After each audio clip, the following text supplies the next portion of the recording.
Everyone, आज हम करेंगे क्लास 11th की फिजिक्स के chapter motion in a plane का topic triangle law of vector addition. Triangle law of vector addition. देखो, triangle law of vector addition जो है वो हम यूज करते हैं जब दो डिफरेंट डायरेक्शंस में वेक्टर हो, उनको कैसे हम ऐड करेंगे। ठीक है, उनको कैसे उनकी वेक्टर एडिशन होती है। लेकिन उससे पहले आपको सिंपल एडिशन जो है वो देखनी चाहिए। जैसे मान लीजिए आपके पास 3 वेक्टर है या 2 वेक्टर है, उनकी आपने एडिशन कर दी। ठीक है, उनकी आपने एडिशन कर दी तो एडिशन कर कर वो एक वेक्टर बन जाएगा जिसको हम रिजल्टेंट वेक्टर बोलेंगे। तो अब इन तीनों की लेंथ को मिलाकर एक वेक्टर बन जाएगा। जितने ये तीनों वेक्टर हैं, इन तीनों को मिलाकर टोटल लेंथ जो होगी वेक्टर की वो बन जाएगा। ठीक है, उसको हम बोलेंगे रिजल्टेंट वेक्टर। इसको आप लेंथ में नहीं पढ़ोगे, इसको आप पढ़ेंगे मैग्नीट्यूड में। मतलब कि इन तीनों का जितना अलग अलग मैग्नीट्यूड है ऐड कर कर एक रिजल्टेंट वेक्टर बन जाएगा जो इन तीनों का मैग्नीट्यूड बताएगा हमें। ठीक है, तो ये थी सिंपल जो आप रिजल्टेंट वेक्टर बनाते हो जब दो वेक्टर्स को आप सेम डायरेक्शन में वेक्टर्स हो उनको ऐड करते हो। अगर ऑपोजिट डायरेक्शन में वेक्टर हो, मान लीजिए एक ए वेक्टर है, उसका मैग्नीट्यूड यहाँ से लेकर यहाँ तक है। अब बी वेक्टर, उसकी डायरेक्शन जो है ऑपोजिट है। ठीक है, यहाँ से लेकर यहाँ तक, मीन्स यहाँ पर नहीं। अब जो इसका रिजल्टेंट वेक्टर होगा वो जो होगा वो रिजल्टेंट वेक्टर हम निकालेंगे जो बड़ा वेक्टर उसमें से माइनस कर कर छोटे को। तो जब आपने इतने में से इतना माइनस कर दिया तो आपके पास वेक्टर कितना बच जाएगा, यहाँ से लेकर यहाँ तक। तो उसकी डायरेक्शन जो होगी यहाँ से लेकर यहाँ तक वेक्टर की जो डायरेक्शन होगी वो सेम रहेगी जो बड़े वेक्टर की डायरेक्शन होगी। तो उसका जो रिजल्टेंट वेक्टर होगा आर वेक्टर, वो बनेगा ए वेक्टर माइनस बी वेक्टर को करके। और अगर आप उसको ड्रॉ करेंगे तो उसकी लेंथ इतनी होगी जिस ऊपर जो मैंने आपको पॉइंट बताया, यहाँ से लेकर यहाँ तक। और डायरेक्शन जो ए वेक्टर की है वही रहेगी रिजल्टेंट वेक्टर की। ये तो थे सिंपल जब वेक्टर सेम डायरेक्शन में हो या ऑपोजिट में हो। तो अगर वेक्टर जो है डिफरेंट डायरेक्शंस में हो तो उनको कैसे ऐड करते हैं। डिफरेंट डायरेक्शंस में वेक्टर्स को ऐड करने के लिए हमारे पास 3 लॉ है। सबसे पहला लॉ जो है वो है triangle law of vector addition. Second law जो होगा वो पैरेललोग्राम लॉ होगा और थर्ड जो होगा पॉलीगन लॉ होगा। तो सबसे पहले जो मैं ट्रायंगल लॉ की स्टेटमेंट आपके साथ डिस्कस करता हूँ। स्टेटमेंट क्या है? ठीक है, स्टेटमेंट में हम लिखेंगे if 2 vectors are represented both in magnitude and direction by the 2 sides of a triangle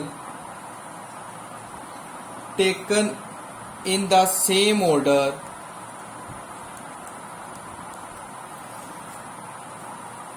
then resultant of these vectors is represented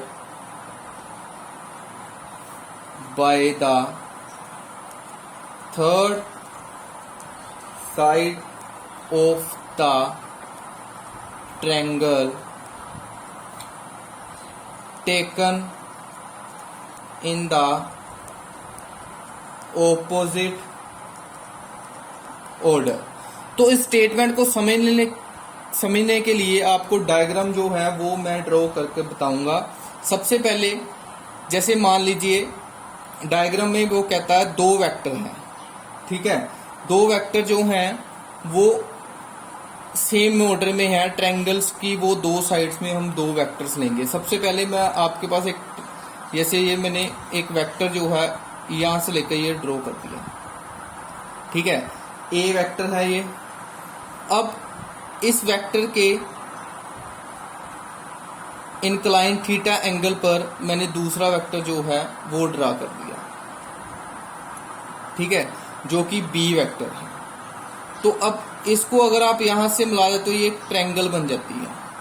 तो ये दोनों वेक्टर्स जो हैं वो सेम ऑर्डर में हैं, ये दोनों वेक्टर जो हैं वो सेम ऑर्डर में हैं, और जो इनका रिजल्टेंट वेक्टर होगा वो ट्रायंगल की जो तीसरी साइड होगी वो होगा, जैसे ऊपर लिखा if two vectors are represented both in magnitude and direction by two sides of triangle taken in same order. कहते अगर आप दो वेक्टर्स को रिप्रेजेंट करते हो ट्रायंगल की दो साइड्स के साथ, ठीक है, एक ये साइड और एक ये साइड, और सेम ऑर्डर में, मीन्स कि ये वेक्टर इधर को जा रहा हो इधर को जा रहा हो, ऑपोजिट तो नहीं ना, ठीक है, एक ही डायरेक्शन में है तो सेम ऑर्डर मीन्स, तो जो रिजल्टेंट होगा इन दोनों वेक्टर्स का, जो वेक्टर एडिशन के बाद रिजल्टेंट होगा इन दोनों वेक्टर्स का, वो आप रिप्रेजेंट करेंगे ट्रायंगल्स की तीसरी साइड के साथ जो कि ऑपोजिट ऑर्डर में होगी, वो इनके विपरीत होगी रिजल्टेंट जो होगा। ये है ट्रायंगल लॉ की स्टेटमेंट।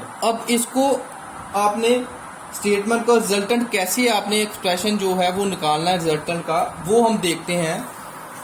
तो सबसे पहले आप दो वेक्टर्स जो हैं वो ड्रॉ करेंगे। सबसे पहले दो वेक्टर्स जो हैं ए वेक्टर और बी वेक्टर, जो कि थीटा एंगल पर इंक्लाइंड है, ठीक है, यहां पर मैंने ड्रॉ कर दिया बी वेक्टर, और यहां से लेकर यहां तक जो है ये मैंने पॉइंट देता हूं ओ से पी तक जो है आपका है ए वेक्टर, और यहां पर थीटा एंगल पर मैंने बी वेक्टर को इंक्लाइंड कर दिया, ठीक है, पी से क्यू तक जो है आपका है वी वेक्टर, और रिजल्टेंट जो है वो इनके ऑपोजिट ऑर्डर में है ओ से क्यू तक, जिसको मैंने मान लिया आर वेक्टर, ठीक है, ये मैंने ड्रॉ कर दिया। ये ट्रायंगल आपकी बन गई ओ पी क्यू, ठीक है, ओ पी क्यू ये एक ट्रायंगल बन गई। ट्रायंगल की जो साइड्स है ओ पी और पी क्यू, ये दो वेक्टर्स को रिप्रेजेंट कर रही है, और अकॉर्डिंग टू ट्रायंगल लॉ जो थर्ड साइड है ओ क्यू वो रिजल्टेंट होगा इन दोनों वेक्टर्स का जो कि ऑपोजिट ऑर्डर में होगा, ठीक है। तो इस पर मैंने एंगल जो है ये मैंने बीटा ड्रॉ कर दिया। अब नेक्स्ट जो है कंस्ट्रक्शन में मैं लिखूंगा draw Q N perpendicular OP. एक क्यू एन से मैं परपेंडिकुलर ड्रा करूंगा ओपी के ऊपर, ठीक है। ओपी को मैं प्रोड्यूस करवाऊंगा आगे की तरफ, ओपी को मैंने एक्सटेंड किया और यहां से मैंने एक परपेंडिकुलर ड्रा कर दिया इस पॉइंट पर। इस पॉइंट पर मैंने नाम दे दिया उसका एन, ठीक है। अब देखें नेक्स्ट, अब ओपी वेक्टर क्या है हमारा, ए वेक्टर है,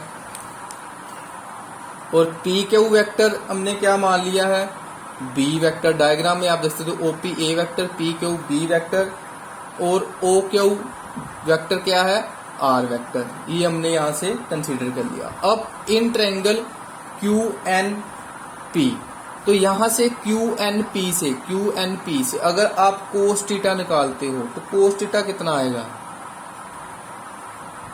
base P N over hypotenuse P Q. तो ये आएगा, यहां से पी एन की वैल्यू कितनी आएगी, पी क्यू कोस थीटा। तो पी क्यू की क्या वैल्यू है, बी वेक्टर, तो पी एन कितना आएगा, बी कोस थीटा। ये मैंने मान लिया इक्वेशन नंबर 1। ऐसे अगर मैं साइन थीटा निकालता हूं तो साइन थीटा क्या आएगा, perpendicular Q N over P Q, perpendicular over hypotenuse. तो यहां से अगर आप क्यू एन की वैल्यू निकालते तो क्यू एन क्या आएगा, पी क्यू साइन थीटा, ठीक है। तो पी क्यू की वैल्यू क्या है, बी साइन थीटा। तो हमारे पास पी एन और क्यू एन कितना है, बी कोस थीटा और बी साइन थीटा। अब आप ट्रायंगल लेते हो in triangle O Q N, आपने ट्रायंगल ली ओ क्यू और एन, इसमें आप पाइथागोरस थ्योरम जो है वो अप्लाई करते हो, पाइथागोरस थ्योरम। तो पाइथागोरस थ्योरम के अकॉर्डिंग हाइपोटेन्यूज का square is equal to base square plus perpendicular square.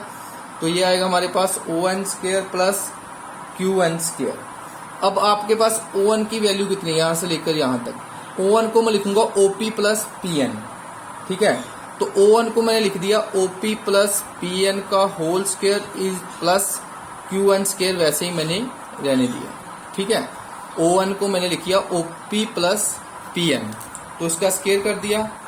अब आप वैल्यू पुट करेंगे पी एन और क्यू एन की इस इक्वेशन में, ठीक है। तो फ्रॉम 1 and 2 अगर आप वैल्यू पुट करते हो तो वैल्यू पुट करने के बाद आपके पास ओ क्यू क्या है, आर, ओ क्यू आपने पीछे माना आर वेक्टर यहां से, तो आर वेक्टर आएगा, और ओपी ए और पी एन कितना आएगा, बी कोस थीटा, सिमिलर इधर क्या आएगा, बी साइन थीटा का होल स्क्वायर, इस साइड पर भी स्क्वायर आएगा। ठीक है, अब यहां से a प्लस बी का होल स्क्वायर आप खोलेंगे तो ये आएगा a square plus b square cos square theta plus 2ab cos theta, और ये साथ में वैसे रहेगा b square sine square theta, और इस साइड पर आर वेक्टर रहेगा। अब आर वेक्टर, अब b square cos square theta और b square sine square theta में से आप बी स्क्वायर जो है वो कॉमन निकाल लेंगे, और अंदर क्या बचेगा, कोस square theta plus sign square theta, और पीछे जो बच गया उसको ऐसे लिख देंगे 2ab कोस थीटा। ठीक है, अब कोस square theta plus sign square theta कितना है, 1, तो ये हम लिखेंगे ए स्क्वायर बी स्क्वायर, ये 1 रहेगा, तो 1 को आप मल्टीप्लाई करेंगे बी स्क्वायर से, तो बी स्क्वायर रहेगा, ये कितना आएगा 2ab कोस थीटा। यहां से अगर आप रिजल्टेंट निकालते हो तो रिजल्टेंट जो है कैसे आप निकालेंगे, पहले आप स्क्वायर रूट करेंगे बोथ साइड। ठीक है, अगर आपने स्क्वायर रूट किया बोथ साइड में,